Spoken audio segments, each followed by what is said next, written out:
Kabisuryanagar block ଅନ୍ତର୍ଗତ ଜରଡ଼ ଗ୍ରାମ ପଞ୍ଚାୟତରେ ଏକ ହରିଣ ଆହତ ହୋଇଥିବା ବେଳେ ଆହତ ହରିଣକୁ ଉଦ୍ଧାର କଲେ ଜରଡ଼ ଗ୍ରାମ ପଞ୍ଚାୟତର ସମିତି ସଭ୍ୟ ରାଜେଶ ତ୍ରିପାଠୀ।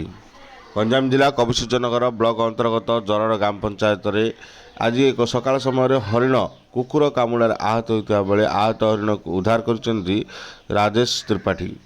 ଜରଡ଼ ଗ୍ରାମ ପଞ୍ଚାୟତର ସମିତି ସଭ୍ୟ ରାଜେଶ ତ୍ରିପାଠୀ ଆଜି ସକାଳ ସମୟରେ ମର୍ଣ୍ଣିଂ ୱାକ୍ ଯାଉଥିବା ବେଳେ ଏକ ହରିଣକୁ କୁକୁର କାମୁଡ଼ିଥିବା ବେଳେ ରାସ୍ତା କଡ଼ରେ ପଡ଼ିଥିଲା, ଯାହାର ଫଳରେ ସେ ହରିଣକୁ ଉଦ୍ଧାର କରିବା ସହ ଗ୍ରାମର ମଧ୍ୟଭାଗକୁ ଆଣିଥିଲେ ରାଜେଶ ତ୍ରିପାଠୀ। ସେଠାରେ ଗ୍ରାମବାସୀମାନେ ହରିଣକୁ ପାନୀୟ ଜଳ ଦେଇ ସୁସ୍ଥ ସେବା ରଖି ବନ ବିଭାଗକୁ ଜଣାଇଥିବା ବେଳେ ବନ ବିଭାଗ କର୍ମଚାରୀ କେହି ମଧ୍ୟ ପହଞ୍ଚି ନଥିବା ଜଣାପଡ଼ିଛି। ଅନ୍ୟପଟେ ଏନେଇ ସମିତି ସଭ୍ୟ ରାଜେଶ ତ୍ରିପାଠୀ ବନ ବିଭାଗ ସହିତ ଆଲୋଚନା କରିବା ସହ ସ୍ଥାନୀୟ ପଶୁ ଡାକ୍ତରଖାନା କର୍ମଚାରୀଙ୍କ ସହିତ ଆଲୋଚନା କରିବା ବେଳେ ମଧ୍ୟ ତାଙ୍କୁ ସମୟ ଦିଆଯାଇଥିଲା 8 ଘଣ୍ଟା 30 ମିନିଟ୍ରେ ପହଞ୍ଚିବ ବୋଲି, କିନ୍ତୁ ହରିଣ ଏପଟେ ଆହତ ଅବସ୍ଥାରେ ପଡ଼ିଥିବା ବେଳେ ସେପଟେ ବନ ବିଭାଗ ନା ପଶୁ ଡାକ୍ତରଖାନା ପକ୍ଷରୁ କୌଣସି କାର୍ଯ୍ୟ ତତ୍ପରତା ଦେଖାଯାଉଛି, ତାହାକୁ ନେଇ ଉଠିଛି ଅନେକ ପ୍ରଶ୍ନ।